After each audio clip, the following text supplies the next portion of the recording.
ایک کہاوت بنی ہوئی ہے، تو ایک تو انسان مر رہا ہوتا ہے نہ دوسروں کو بھی ڈبو لیتا ہے. تو یہ شیطان ایسا ہی ہے، خود تو اس کا ایک لکھا جا چکا ہے ٹھکانہ جہنم. ٹھیک ہے. پھر اللہ تعالیٰ نے یہ جو ہمارے لیے ایک انسٹرکشن مینول بھیجی ہے، اس انسٹرکشن مینول کا مطلب بھیجنے کا یہی تھا کہ شیطان کیا کیا کروانے والا. اب ایک سوال پیدا یہ ہوتا ہے کہ بہت سے لوگوں کو اس چیز کے بارے میں علم نہیں ہے. لوگ کہتے ہیں کہ ہم نے کون سی شیطان کی عبادت کی ہے، ہم نے کون سی شیطان کی عبادت کی ہے. اب لوگوں کا یہ ماننا ہے کہ کسی کی بت پرستی کر دی، یا یا سمجھے کہ کوئی کرسچن ہے، یا کوئی سمجھے کہ کوئی اور چیز کو عبادت کرنے والا آتا ہے، تو یہ عبادت کا مطلب یہ ہے. تو ہم کون سی شیطان کی عبادت کرتے ہیں؟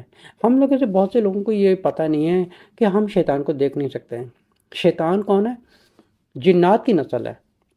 ہم جنات کو دیکھ نہیں سکتے. جیسے ایک حدیث میں رسول صلی اللہ علیہ وسلم فرمایا تھا کہ ہر انسان کے اندر ایک شیطان ہے، وہ ہمارا قرین ہے، ہمارا وہ ساتھی ہے. اب ایک الگ سا ایک لمبا سا ٹاپک ہے، میں اس کے بارے میں پھر آئی ول ٹاک ان شاء اللہ سم ادر ٹائم. لیکن وہ ہمارا قرین بنا ہوا ہے. اور تو رسول صلی اللہ علیہ وسلم کہ جیسے ہمارے اندر ایک خون سرکولیٹ کرتا ہے، اسی طرح شیطان ہمارے اندر ہے، وہ ہمیں نہیں چھوڑے گا جب تک ہماری سانس بند نہیں ہوتی.